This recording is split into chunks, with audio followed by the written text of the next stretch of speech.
Hello Scorpio! Welcome back po sa ating channel, ang puro-purong Asul Pinoy Tarot 999. So this is your reading, monthly reading, May 2026. Nakapag-shuffle na rin po tayo at may mga cards na rin po tayo dito sa lamesa.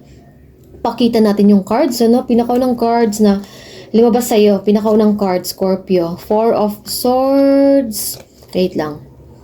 Ayan, para mas klaro. Yung pa-cross naman po ay Knight of Wands. Sa taas, 9. 9 of Wands. Sa baba is the Tower, number 16. 4, 9, 16, 2, 20, 10, 2, dalawang 2, tapos dalawang 9, 5. Pangatlong 9, and then 8. 8 of Swords, 9 of Cups. Sa past naman po ay 2 of Pentacles. So, siguro birthday mo, anniversary, or something na significant para sa'yo, Scorpio. Or lagi mo siyang nakikita, mga angel number na 444, which is protection, stability, number 1616, 222, 222 is alignment, and then 16 kasi, the Tower card yan siya. Iba yung numero, kumbaga reflection, and then new beginnings na nag-fuse. Tower card kasi may mga bagay na gustuin man natin na makontrol, na ganito lamang sa na ayon sa plano natin, pero may mga pagbabago talaga. May mga changes talaga. Hindi natin maiiwasan na kala natin ito na siya, kala natin yun na yun siya, pero hindi eh. Kung masisira, talagang masisira, kung mawawasak talaga siya, talagang mawawasak. Okay, Judgment card, and then the Wheel of Fortune, naka-reverse nga lang siya, and then yung mga cards na nandito, Scorpio, 2 of Swords, naka-reverse, Ace of Wands, 9 of Swords, 999, releasing, letting go, surrender, 5 of Swords, 8 of Swords, and then the 9 of Cups. Sinali ko kasi yung dalawang ito, kasi halos, magkasabay lang po silang lumabas. Usually naman talaga, apat na card lang yung nandito. Okay, Scorpio, I can feel dito, na may connection dito. Matagal mong hindi nakakausap ang mga taong ito, tapos biglang nagkaroon ng connection, communication. Siguro bumalik ka sa social media. Siguro mas nagiging exposed ka. Siguro mas nagiging yung bang lumalabas-labas ka, mas nakikita ka ng mga tao. Ayan, so may specific na tao dito na nagbabalik sa'yo, Scorpio.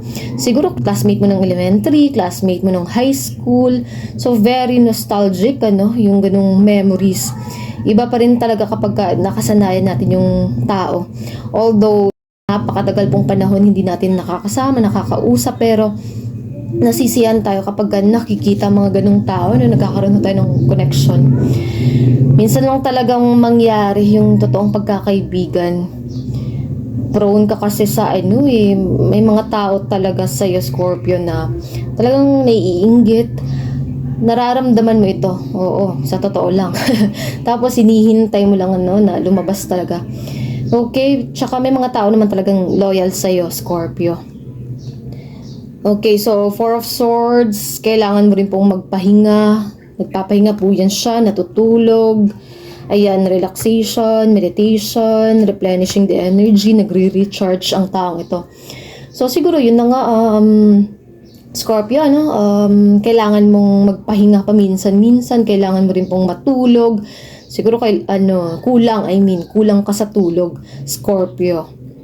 Okay. Knight of Wands, pa-cross na card. May mga dito na low-key lang na ginagawa. Parang yung mga tao, talagang, oh my goodness, nakaka-attract ka talaga ng, chismosa this time, Scorpio. Kasi tahimik ka lang, kasi low-key ka lang, nonchalant, ganun, introvert. Wala kang pakialam sa nangyayari sa paligid mo, basta importante yung sa sarili mo, sa mga ginagawa mo, yan. At saka may mga tao dito na ikaw yung pinagkakaabalahan. So, ano nga yun siya? Appreciate those people who gossip about you, it is not easy to leave their family problems and thinking and worry about yours. 'Di ba? Masyadong pakialamera, masyadong chismosa. Naglo-low-key ka na nga, 'di ba? Minsanan na nga lang magsalita, gumawa ng mga ganitong bagay kasi pinoprotektahan din po natin yung mga bagay-bagay. Ilang beses din itong lumabas sa mga reading, like siguro sa Leo, Taurus, pangatlo ka, Scorpio. Very significant itong ganitong card. May mga zodiac sign na nakakaramdam ng mga pagbabago. May mga zodiac sign na nakakaramdam po ng completion, full circle, may mga changes, may mga chapter na i-close. Maganda kasi sa pagkakataong ito, Scorpio, hindi mo siya tinutulak, hindi mo siya pinipigilan kasi kadalasan naka-reverse yung ganitong card. Meaning niyan, ayaw ng mga pagbabago. Paano darating sa atin yung blessing? Kung tayo mismo, ayaw ho natin nun kasi may hawak-hawak pa rin po tayo. Tayo lang din nahihirapan kasi pinipilit natin yung bagay na hindi na siya pwede. So, may mga panibagong bagay na ibibigay ho sa'yo, may mga blessing na paparating ho sa'yo, Scorpio. Nililinis lang, kumbaga, yung daraanan. Stop doubting yourself, Scorpio. You can do it, Scorpio. At saka yun na nga, protektahan ang mga magaganda, importanteng bagay sa'yo. Protektahan po yung mga bagay na nakapagpapasaya ho sa'yo. And then, grabe yung schedule mo, Scorpio. May mga pinag-aaralan ka dito. So, siguro nag-purchase ng mga libro, nagbabasa sa tablet, may mga nire-research, nag-upskill. You have a lot of talent, Scorpio. You have a lot of knowledge. Magaling ka sa research. Detective yung energy, kumbaga, yung ng Scorpio. Ayan, may background ka sa ganung bagay, pero nag-upskill ka sa ngayon. Scorpio, dumadagdag po ng mga bagong kaalaman, may mga bago pong matutunan, may inaalam, may inaaral. Ito, libro, nagbabasa ho siya ng libro eh. And then, may mga dito, dalawa. Isang tao na siguro makulit. May tao dito na admirer, may tao dito na nagkakagusto sa'yo. Libra, bakit Libra? Scorpio, kasi kakatapos lang ng reading ng Libra. Medyo hindi ka nang kataas yung frequency ng video na yun, ng reading na yun.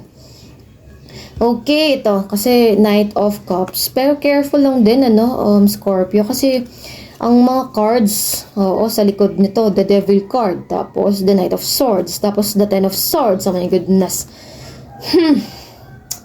Alam mo, ibig kong sabihin, Scorpio. So, ayun, careful pa rin po sa taong ito. Kung ex man po ito, kung may tama pong nagbabalik, na romantic partner, ex, ganun. Nako, careful sa taong ito, Scorpio. Hindi pa rin maganda yung dala-dala yung intention niya. Okay, so Wheel of Fortune, Judgment card, bagong simula, bagong araw, bagong simula, panibagong pag-asa, at saka mas gumagaan, nakakatulong sa'yo, Scorpio. Makakatulong sa'yo, Scorpio, kapag nakakarinig ka ng mga positivity, positive affirmation, ng mga music, manifestation music, kasi may music ho dito. Ayan, so siguro din, some of you na Scorpio, lagi pong nakikinig ng music or sa background mo ngayon, may music. Okay, Two of Swords, Ace of Wands, the Knight of Swords, Five of Swords. So, ito, wag pong mag-alala, Scorpio, kung hindi mo siya nakikita, kung parang di ka sigurado, kasi guided ka naman, protected ka naman, at saka trusting your intuition. On target pa rin po yan siya. Ayan, diba? Bullseye. Sumakto pa rin ho talaga kahit na naka-blindfold ang babaeng to. Kasi nakikinig ho siya sa kanya pong instinct, sa kanya pong inner guidance. Okay, ikaw lang din po nakakaalam niyan, Scorpio.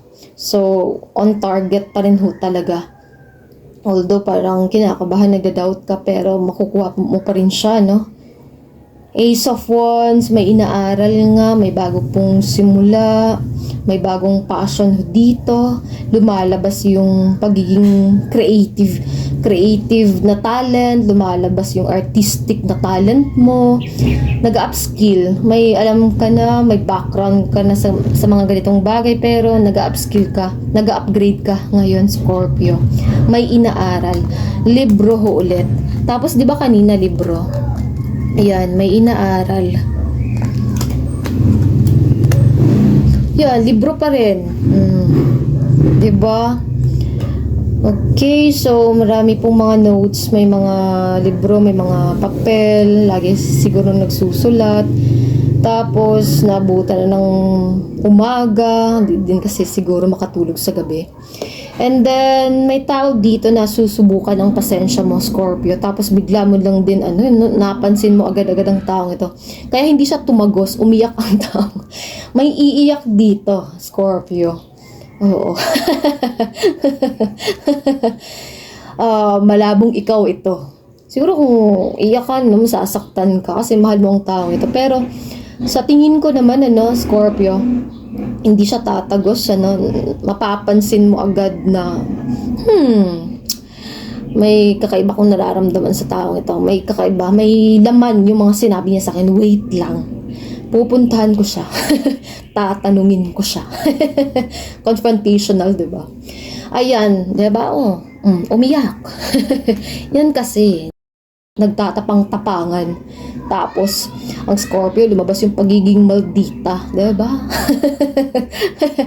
Napakabait ng mga Scorpio. Sa totoo lang. May mabuting puso. Pero kapag kayan na-cross mo, kapag kayan sinagad mo, oh my goodness, mapapadasal ka na lang talaga. Oh my goodness, kumapit ka talaga. Yan. Okay, so yun na nga, lalabas yung pagiging maldita mo sa mga susunod mong linggo, Scorpio. Summer, mainit din.